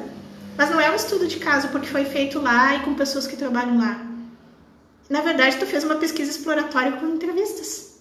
Uma pesquisa qualitativa exploratória com entrevistas. Não é o suficiente para dizer que é um estudo de caso. O estudo de caso, inclusive, ele tem outras fontes além das que eu comentei. Ele pode ter, inclusive, análise de artefato, por exemplo. Quando tu analisa, por exemplo, um software, um ambiente virtual de aprendizagem, tu vê ali questão de design, usabilidade, enfim, claro que tu vai recorrer para conceitos, por exemplo, da informática. Eu sei porque eu já fiz isso no trabalho meu. Mas quando tu analisa um AVA, um ambiente virtual de aprendizagem, ele é outro elemento. Então, às vezes tu tem, por exemplo, tu tá pesquisando educação à distância, tu vai entrevistar, né, professores, vai entrevistar alunos, vai entrevistar tutores, daí tu vai fazer questionários, por exemplo, com alunos, porque o aluno é mais difícil chegar por entrevista, aí tu analisou documentos institucionais, tu analisou legislação, observou as pessoas atuando, né, além do que as pessoas te contaram, e tu analisou o ambiente virtual de aprendizagem, as estruturas de gestão. Aí tu pode dizer que tu é um estudo de caso. Né? Não é porque eu fiz isso, mas é que foi o exemplo mais plausível que me veio agora, porque normalmente, assim, os meus alunos eles têm trabalhado com pesquisa exploratória, qual e quantitativa, né? Porque o pessoal não está conseguindo fazer numa organização só, então eles acabam fazendo questionários com questões abertas, questões fechadas, mas é possível sim ter um estudo de caso, mas para segurar o estudo de caso e dizer que um estudo de caso tem que ser robusto, né? Eu não sei se eu te respondi, Thaís, mas assim, principal ponto, triangulação de fontes de dados. E sim, eu recomendo que o IN ele seja um autor de referência, inclusive para o capítulo de método. Lá ele fala dos vários tipos assim, de técnicas de coleta de dados, como é que tu constrói, né? Como é que tu desenha o estudo de caso, isso é bem interessante. Rafael, boa pergunta. Como escolher o orientador certo e apresentar a ideia, ou orientadora, né? Assim, o que acontece? Eu vou falar um pouquinho mais da minha instituição, tá? Isso tudo é interessante que seja um processo negociado. Claro, as instituições, elas têm prazos, elas têm burocracias ali que tem que existir. Tu tem que ter um orientador X para te matricular na disciplina de projeto que é o professor tal que dá. Tu tem que ter um formulário lá que tu assina dizendo que fulana de tal é tua orientadora. Mas antes disso, acontece uma conversa. O que eu digo sempre, e quem foi meu aluno, não necessariamente meu orientando ou orientanda, pode confirmar, é assim, não deixem para procurar o orientador no semestre do projeto. O que acontece? No semestre de projeto, por exemplo, vamos supor 2021. Lá em março, abril de 2021, a pessoa tem que entregar já um formulário com o nome do orientador e com o tema. Lá no comecinho da cadeira de projeto. Por quê? Para o professor de projeto saber como ele ajuda a conduzir aquilo tudo. Não deixa para procurar orientador lá em março do ano que vem. Supongo, se Deus quiser, a gente vai ter um ano mais ou menos normal ano que vem, né? Aí tu considera assim, comece a conversar com as pessoas agora, porque tem uma outra coisa que não depende só dos orientadores, pessoal. As instituições, nos seus diferentes regimes, elas têm cotas de orientação, cargo de orientação. A minha comissão de graduação, por exemplo, o departamento define uma cota de orientação para os professores, mas até para preservar o professor. Porque senão daqui a pouco tem alguém com 16 orientandos, o que a qualidade acaba sendo questionável, porque as pessoas têm N outras demandas, né? E tem alguém com um, né? Eu, felizmente, assim, eu tenho lista de espera já, porque sempre acontece assim, eu dou aula para administração pública e social e dou aula para administração geral. E a cota é de 4 para os 2 cursos. Às vezes acontece do pessoal de um curso correr primeiro. Agora, para esse semestre, eu acho que eu só tinha um de público e social. Às vezes acontece todo mundo de um curso correu primeiro. Não, mas a ideia é assim, não é excluir ninguém. E dá tempo do professor se organizar e dizer, teve situações que eu disse, olha, eu adoraria te orientar mesmo, mas eu já estou com a cota preenchida, mas sobre o tema tal e tal, quem sabe vem aqui, eu posso te ajudar. Agora não é vem aqui, agora chama, né? A gente conversa, mas tem meu colega que pode te orientar. E eu já, com algumas pessoas muito especiais aqui que estão acompanhando o chat, inclusive já teve a questão de troca, assim, eu não posso, mas a Elaine pode, o Daniel pode, vice-versa, é uma troca. Mas isso, claro, vai muito de como funciona o corpo docente ali. Mas o que cabe, então, voltando à pergunta do Rafael? Diálogo, e não tenham receio de procurar o professor ou professora um semestre antes, vocês não estão sendo exagerados. E se aquele professor ou professora não respondeu o teu e-mail nem para dizer, olha, não posso, vou te dar uma força, é porque não é o orientador certo para ti. Porque eu acho que responder não custa, tá? Referencial teórico, um pouco sobre problemas de pesquisa e método cartográfico. Eu vou tentar, pela questão do tempo, tá? Eu vou tentar ser um pouco mais objetiva aqui. E sim, talvez eu não consiga responder tudo, tá? Eu não sei, Rafael, se eu respondi a questão do orientador, mas é tudo um diálogo, tá? Sobre o que o Leonardo perguntou, problemas de pesquisa, o método cartográfico, assim, ó, eu confesso que realmente assim, a gente acaba não usando muito aqui na administração, tá? Então eu não teria uma base para falar agora, mas o que eu posso fazer, justamente assim, ó, é indicar algum material. Eu conheço, tem um pesquisador nosso do grupo de pesquisa que ele trabalhou com método cartográfico. Ele não tá, tô vendo que ele não tá presente aqui, mas eu já tô anotando aqui para te responder no próprio post, porque realmente, assim, ó, a gente acaba se estendendo muito aqui e esse colega, eu acho que ele teria mais propriedade para falar, tá? É que na administração realmente a gente acaba não usando, mas, por exemplo, esse colega é da educação e eu sei que ele usou e tem uma propriedade para isso. E se ele não responder, eu dou um jeito de responder, tá? Sobre problemas de pesquisa, como eu disse, assim, ó, construir o problema é uma das coisas mais difíceis e que leva um bom tempo, né? Não é uma coisa que tu sai da conversa com o orientador ou com a orientadora com o tema pronto. Às vezes o problema de pesquisa ele nasce assim, ó, de uma inspiração tua ou uma dúvida que tu tem olhando para uma organização ou para um setor da sociedade, porque, por exemplo, em administração, a gente não trata a organização só como uma empresa, que é a organização com fins lucrativos. Eu posso olhar para um problema social e ver aquilo como um problema administrativo, eu posso me fazer perguntas a partir dali, né? Então é bastante abstrato o que eu poderia te responder. Mas sim, às vezes acontece que a gente tem umas 5, 6 questões que a gente acha que são problemas, mas a gente tem que escolher uma. Por quê? Por uma questão só de viabilidade mesmo. O tempo do TCC é muito curto. Então, por exemplo, esse meu aluno que ele fez sobre o e-learning nas empresas, tá? Ele, assim, na verdade, a gente queria, para comentar com vocês, a gente queria entrevistar gestores das empresas. Mas aí lá fui eu também intermediar, porque a gente como orientadora e o grupo de pesquisa, a gente dá suporte para os nossos orientandos. Então, assim, ó, eu fui atrás de gestores de RH das empresas, enfim e tal.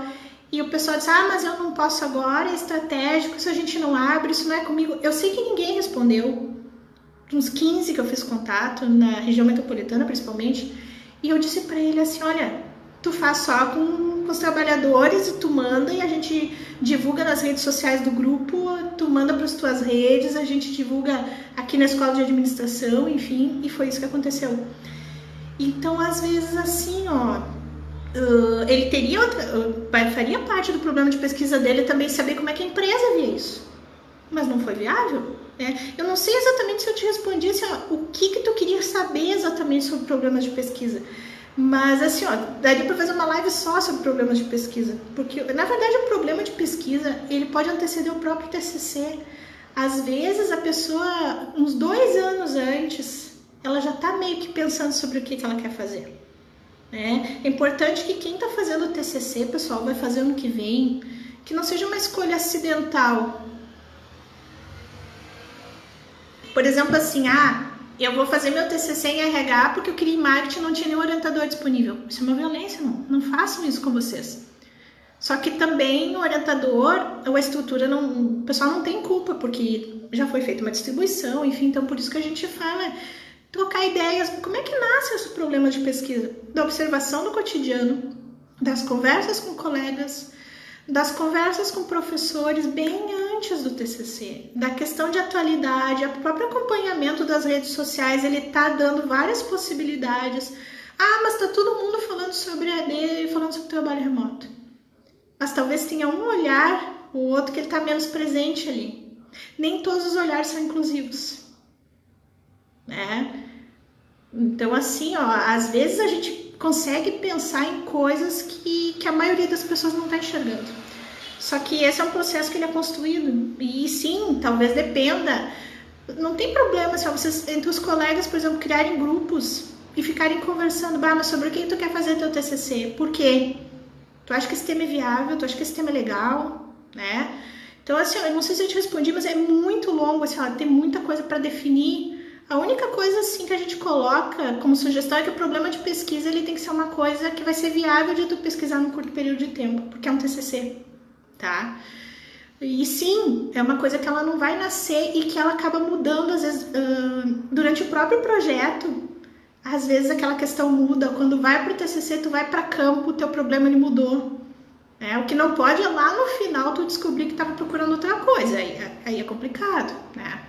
E sim, sobre o método cartográfico, assim, como não é muito usual para nós, eu confesso que eu teria um pouco de dificuldade e até estenderia mais tempo para a gente ir atrás agora, mas eu fico no compromisso de entrar em contato com o professor Aníbal, ver se ele, de repente, faria uma fala sobre isso. De repente, a resposta à tua pergunta pode ser até um vídeo curto ou eu vou atrás de material, tá? Sobre o referencial, então, que o Anderson estava perguntando, sim, o referencial também, quando a gente faz o projeto, por exemplo, é uma das coisas que eu vejo que os alunos mais demoram para construir. E, na verdade, pessoal, assim, ó, é tudo muito conectado. Quem lê bastante costuma escrever bem e costuma desenvolver melhor argumento. Então, o que eu vou dizer é grave. Na verdade, assim, ó, muitas das deficiências que alguns encontram na construção do referencial teórico, não estou dizendo vocês necessariamente, mas que as pessoas encontram, é porque, assim, ó, o hábito de leitura se perdeu. A gente consome um conteúdo muito instantâneo, então eu não estou dizendo assim, eu leio muita coisa, eu sou viciada no Kindle, por exemplo, eu leio no computador. Mas justamente assim, ó, a gente não vai para a densidade das coisas, acaba se acostumando com rede social, com notícias. O texto que é consumível, por exemplo, nas próprias redes sociais, o texto tem que ser curto. Tu faz um texto, por exemplo, lá no LinkedIn, se for muito longo, o pessoal não vai ler. O pessoal diz que tem que produzir conteúdo relevante e tal, mas tu faz um texto muito longo, o pessoal não lê, né? Então, assim, ó, é um desafio pra gente também, e até pro próprio pesquisador que já tem uma rotina de leitura, enfim, né? Não tá pronto, a gente tem que estar sempre se reeducando. Então, referencial, sim. Num cronograma de projeto, por exemplo, é uma das coisas que costuma levar mais tempo. E às vezes tu tá fazendo na análise, tu tem um insight de alguma coisa que faltou no teu referencial que tu resolve buscar. Na verdade, você se envolve com o referencial o trabalho inteiro. Envolve, assim, ó, muita leitura. Aí, por isso que eu disse, se tu vai fazer um arquivo lá onde tu vai colar tudo que tu acha interessante, claro, já botando a referência junto, nem que seja por cima, né? Já vai ficar um negócio confuso, tu ainda tem que pegar outro, ou pegar papel e fazer anotações, tentar amarrar as ideias, e daí tu vai lá e lê de novo. No meu tempo, quando a gente não tinha internet ainda, eu não era usual, a gente fazia fichamentos de leitura. O que é o fichamento? Tu lia uma obra, às vezes até uma obra filosófica, assim, tu tinha fichas pautadas lá onde tu fazia uma síntese das principais ideias daquele autor. E isso se perdeu, então não estou dizendo que você tem que voltar para as fichas de papel hoje, mas sim, referencial, como a gente chama, são horas sentado ou sentada lendo, não tem outra dica que eu poderia dar aí, né? E o referencial, sim, um bom referencial é composto de referências mais clássicas e referências contemporâneas, né? Se tem só coisa muito antiga e o teu tema é um tema que está emergindo agora, por exemplo, ou é um tema recente na gestão, tu não pode ter só a referência muito antiga lá dos anos 20, anos 30, tu pode até usar, por exemplo, as teorias organizacionais como uma base lá da raiz do teu argumento e depois tu vai atualizando. Desconfie, por exemplo, quando vocês veem um trabalho que não tem nenhum artigo dos últimos 10 anos. Não pode isso. Porque as coisas elas foram sendo atualizadas, né? Então, construir um referencial é muito difícil. Envolve muita leitura, muita pesquisa. Eu vou colocar alguns links para vocês, se não hoje, mas durante a semana, o final de semana, de onde a gente procura referências. Por que eu falei? O que era interessante? Teses, dissertações, artigos em periódicos, né? A questão, assim, por exemplo, de livros, capítulos de livros, a gente tem muito livro disponível hoje no Google Books ou no Kindle, que talvez não sejam disponíveis na integralidade, mas que tu consegue baixar a amostra, ou que tu consegue, às vezes, por um preço mais acessível.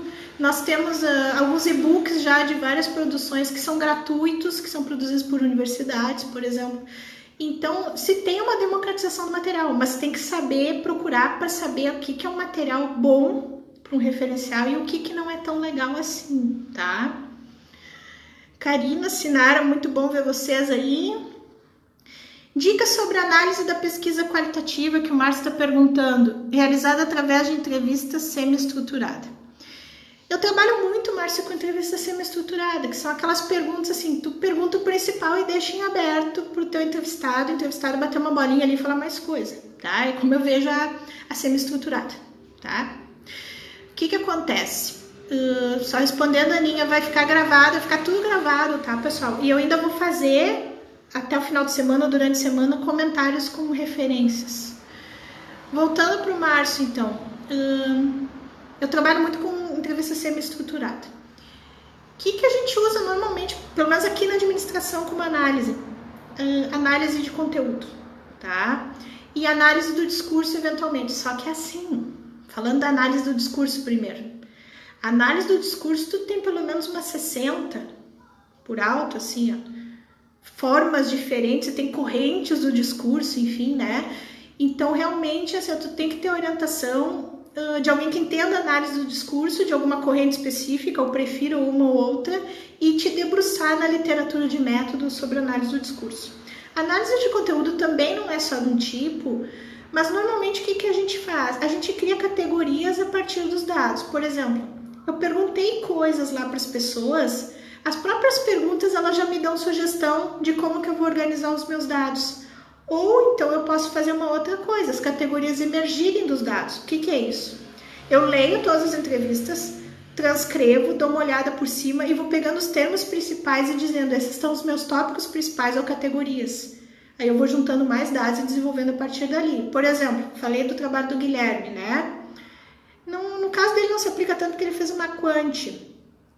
Mas, por exemplo, assim, ó, eu tive uma orientanda no ano passado que ela fez sobre percepções de trabalhadores sobre recrutamento e seleção virtual. Eu tive uma que fez esse ano, né, que foi a Clara, que ela fez questionário, mas a Gabriela, que fez no ano anterior, ela entrevistou as pessoas para as pessoas dizerem como é que elas se sentiam com relação a entrevistas e processos de recrutamento virtuais.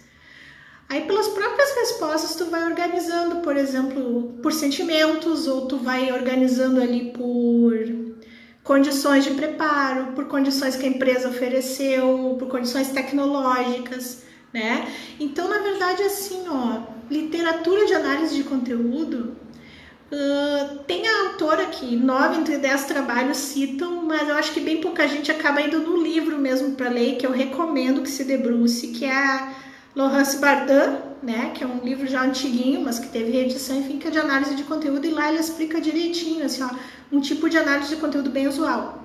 Mas não quer dizer que seja um único tipo, tá? Às vezes, quando se tem um pouco de dúvida, é interessante navegar nos artigos da área, que daí eu falei para vocês, tem os análises da Anampad, tem os artigos que estão na base SPEL, na Cielo, tu começa a olhar artigos que usaram análise de conteúdo para ver como é que o pessoal fez, tá? Então, assim, ó, para entrevistas semi-estruturadas, eu particularmente gosto muito de análise de conteúdo. Mas aí escolher, né? Eu acho interessante, assim, ó, a abordagem que a própria Bardin utiliza, tá? Marcos, análise de dados para TCCs. Sim, a gente estava comentando um pouquinho aqui de mais da pesquisa qualitativa, né? Eu não sei que ponto exatamente da análise tu gostaria, mas realmente, assim, ó, o que eu vejo que o pessoal faz pouco, tá? O pessoal faz pouco, assim, de constrói um capítulo de método muito na correria. O que eu disse? É contar uma história de como a pesquisa é feita, né? Mas tem que ir para autores de metodologia, para autores que falam de pesquisa qualitativa, para autores que falam de análise de conteúdo, por exemplo, né?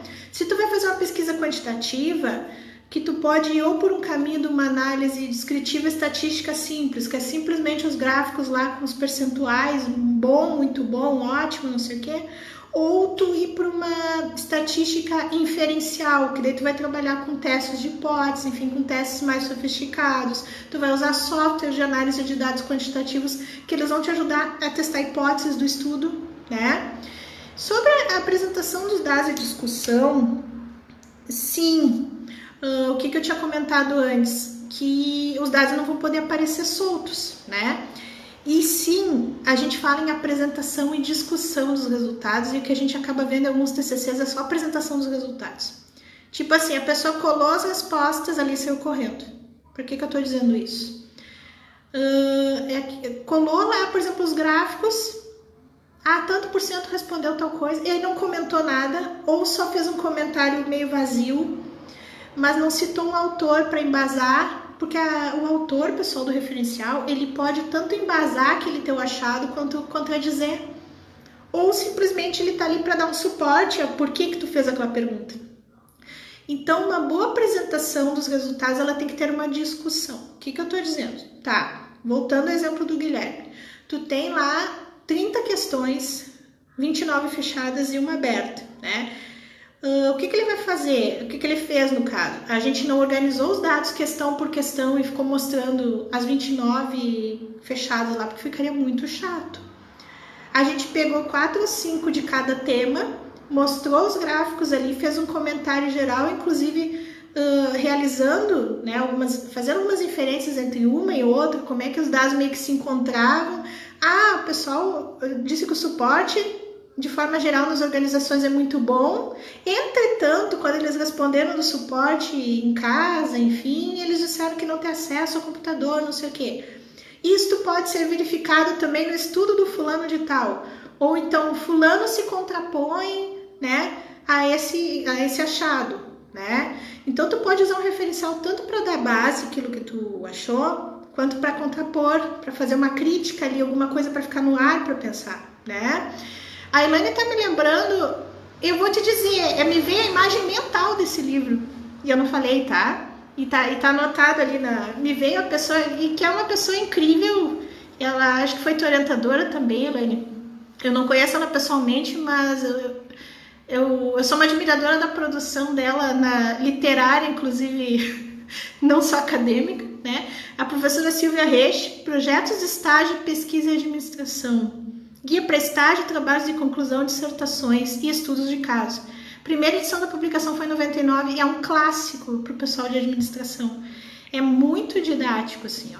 Então, assim, pessoal, a gente vai indicar também algumas referências que elas são bem didáticas. De novo, né, a questão que o colega perguntou do método cartográfico, vou ver se o Aníbal grava, né, digamos, um videozinho para nós, ou coloca o material ali, porque na administração, na URGS, a gente acaba não usando muito, né? Então não teria tanta base para explicar agora. E sim, né? E tem uma coisa que tem que ser colocada, né? Eu comecei a gostar de metodologia da pesquisa com a professora Elaine Antunes, que é a professora titular da Escola de Administração da URGS. Ela foi minha professora no mestrado ainda em 2003, né? Depois, além de colegas, ficamos amigas. Eu fiquei um bom tempo fora da URGS, depois voltei como professora de fato, né? E sim, principalmente pesquisa qualitativa. Então, realmente, assim, o meu forte acaba sendo pesquisa qualitativa, trabalho com alguma coisa descritiva, estatística simples, né? Mas, principalmente, análise do conteúdo, né? Mas, sim, é importante ter essas referências. E a professora Silvia Reis foi orientadora da professora Elaine. E sim, o livro da professora Silvia, ele é bem didático e a gente vê vários cursos de administração que eles citam, né? A professora Silvia, né? Então, o que dá para fazer realmente, assim, a gente montar uma top list ali para vocês, bases de dados, pelo menos para administração, sociais aplicadas, enfim. Onde é que tu procura bons trabalhos? Tem o Lume da URGS, por exemplo, que tu acha lá teses e dissertações da URGS, mas não precisa ser só para a URGS, a gente pode procurar de outras universidades, né? E sim, apesar de ser uma obra de 99, é uma obra que ainda é muito referenciada. Muito, assim, ó. A gente vê nos próprios PPCs, os projetos políticos pedagógicos dos cursos que eles mencionam algumas obras, né? Então, sim, dá pra gente colocar na nossa top list ali, no final da live. Talvez eu não faça hoje, mas até semana que vem, nesse mesmo post onde a live vai ficar disponibilizada, a gente vai fazer um reminder, né? A gente vai lembrar vocês e vai colocar lá link para referência de obras de metodologia científica, de pesquisa qualitativa, pesquisa quantitativa, método cartográfico, né? Construção de projetos de pesquisa. Não sei, pessoal. Tá, o Márcio tá perguntando, né? Nome da autora de análise de conteúdo. Não, tranquilo, Márcio. Laurence Bardin. Se escreve Laurence Bardin. É um livro bem clássico, ele é dos anos 70, mas ele tem uma edição mais atual, que eu acho que o nome da editora é Edições 70 de Lisboa, que é, por sinal, uma editora muito boa em todos os livros que publica, né? É a autora principal.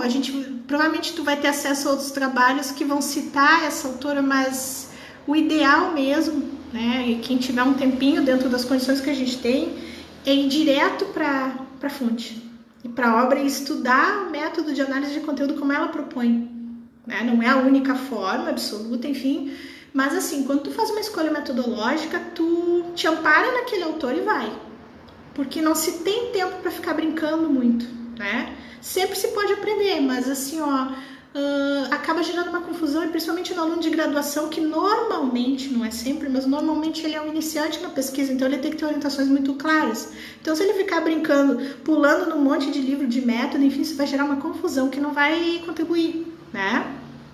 O Marcos colocou ali por escrito já, Márcio. O Marcos Ferraz colocou ali na nossa live bem direitinho. A professora Elaine fala... a Marilda, não seria a Arilda Schmidt Godoy? Que essa é ótima também. Essa é também bem referenciada, né? Eu usei alguma coisa dela na pós. Mais alguém que a gente pode colocar... Me fugiu o livro dela agora, mas é alguma coisa sobre pesquisa qualitativa também, né? Então, seriam assim, umas referências mais clássicas, né? E além do que das bases de dados, onde vocês podem ver artigos, e dentro dos artigos, porque os artigos que estão, por exemplo, em periódicos, eles foram, em tese, avaliados por pares, eles são artigos de boa qualidade. Então, o método, ele foi validado. Aí tu coloca assim, tu vê assim, como é que foi estruturado o artigo? Como é que, por exemplo, esses autores conduziram a metodologia? Que referências eles usaram na metodologia, né?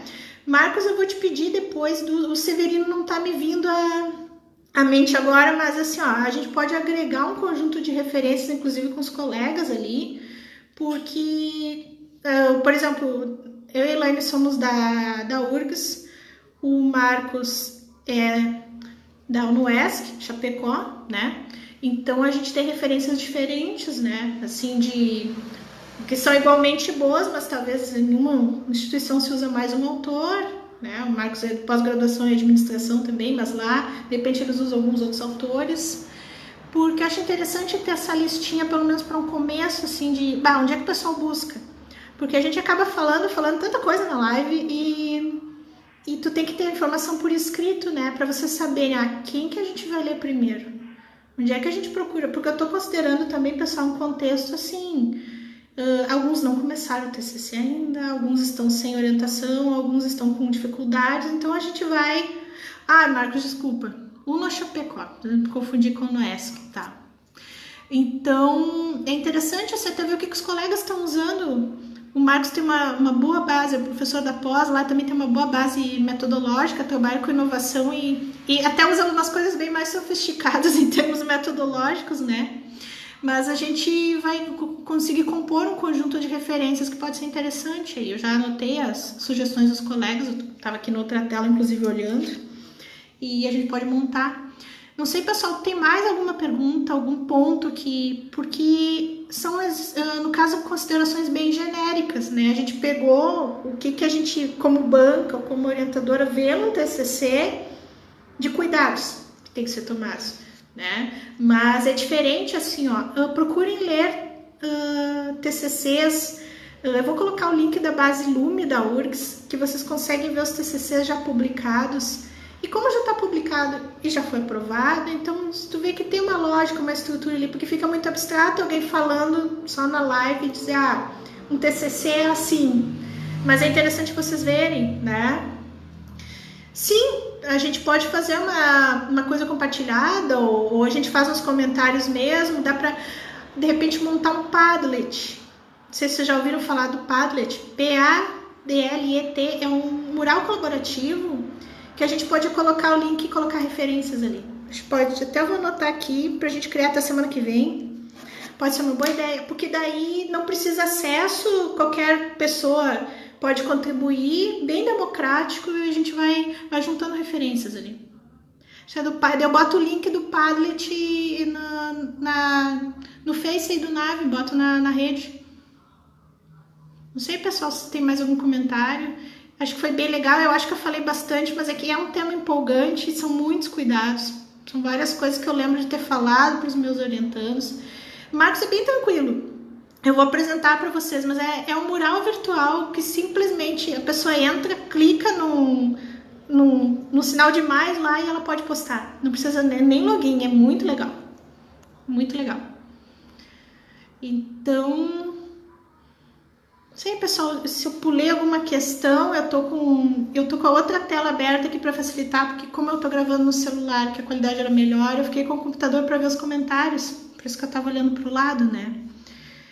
Espero não ter pulado ninguém, não deixar ninguém sem resposta. Quem a gente deixou, eu já mencionei, mas a gente vai inserir essas referências, né? Vou atrás do método cartográfico aqui, das outras referências.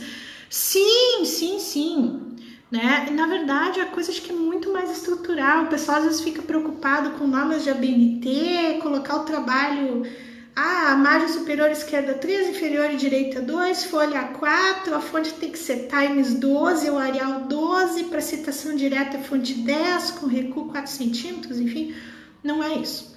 Isso aí, pessoal, com todo respeito, um profissional pode fazer para vocês. E não é nenhum crime, não é problema. As pessoas trabalham com isso, recebem por isso, desde que vocês enviem o trabalho com antecedência. Uma revisão de português é desejável.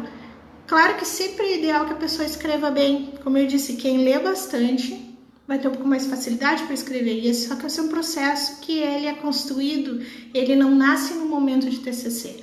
Mas tu tem alguma fragilidade com a escrita, por exemplo, tu pode dar para alguma outra pessoa ler teu trabalho, às vezes um familiar, né?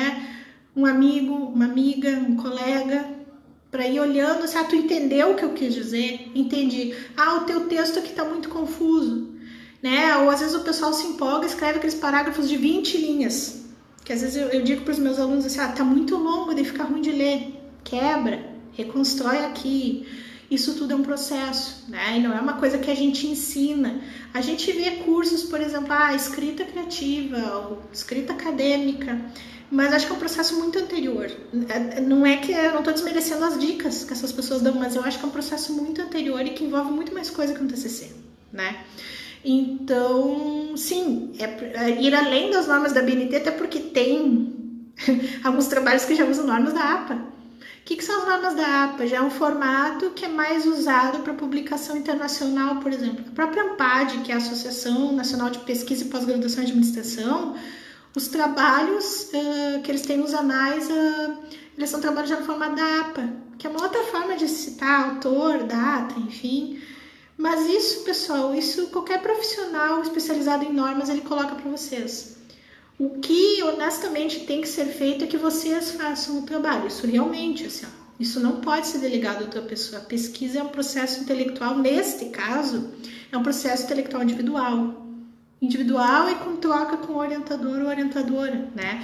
Mas a questão de formatar, de fazer uma revisão, de ter um olhar de um terceiro sobre essa coisa mais formal... Isso é perfeitamente possível. Só não vou fazer aquela coisa, por exemplo, assim, falta 15 dias para entregar o TCC para a banca, ou 10 dias, eu vou atrás de alguém para revisar. Essas pessoas vão ter pelo menos mais uns 5, 6 trabalhos para revisar além do de vocês, né? Então isso tem que ser planejado com tempo, né? Tem que procurar por bons profissionais, porque esse serviço tem um custo, e o problema em si não é o custo, mas tem que ser um serviço muito bem feito. A gente conhece pessoas, por exemplo, que elas são ligadas à área acadêmica e elas trabalham só com isso. Então, já que vocês vão delegar isso para alguém fazer, tem que ser para alguém que realmente entenda, né? Que mais? Mas assim, ó, o que eu quero dizer é que, na verdade, o essencial do TCC, ele vai muito para além da questão formal. A questão formal, vocês podem pedir ajuda para alguém que entenda.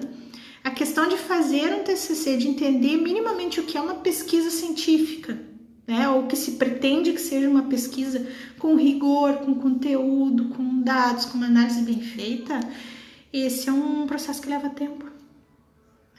E envolve muita dedicação, muita leitura, raciocínio, né, de muitas vezes as pessoas encontrarem técnicas para desenvolverem as coisas. Quando chegou no final da minha tese lá, 2008 para 2009, eu terminei a minha análise com rascunhos coloridos no papel, porque eu não aguentava mais ver tanta tela. Mas foi uma forma que eu encontrei, né? Tem pessoas que sim, elas podem abrir 2, 3 telas no computador e fazer o desenho, fazer uma análise, enfim, de outra, né? Então, tem muita coisa, assim, que não sei se pra gente fechar, dá pra gente ver, né? Eu vou criar, então, essa questão do Padlet. Até semana que vem tá criado e a gente divulga. Essa live também fica gravada e a gente divulga. E havendo uma demanda específica por algum tema, a gente pode fazer alguma outra live mais adiante. Posso chamar outras pessoas para colaborar também, né? Então, antes de encerrar, eu queria realmente saber se tá tudo ok. Se vocês têm mais alguma pergunta, que agora já temos 1h30. Foi um pouco extenso, mas eu acho que tem várias informações aí já para o pessoal pensar. Tem contribuições que vieram do pessoal que estava assistindo também. Da minha parte, acho que seria isso. Se não vem mais nenhum comentário em 5, 4, 3, 2, 1 segundo, a gente encerra por aqui, a gente fica à disposição, né? Não sei em que fusos horários vocês estão, mas tenham todos um bom final de semana, né? E assim, a ideia do nosso grupo, só para fechar, é um grupo de pesquisa que tem pessoas da URGS, tem pessoas de fora da URGS. A gente também se viu abalado um pouco pelo contexto da pandemia, né? As pessoas estão com várias preocupações, tocando várias tarefas, e a gente vai fazendo as nossas iniciativas do jeito que a gente consegue contribuir, talvez umas mais individuais no primeiro momento, mas no outro vão tomando corpo, as pessoas vão se envolvendo. A gente tem linhas de pesquisa bem interessantes.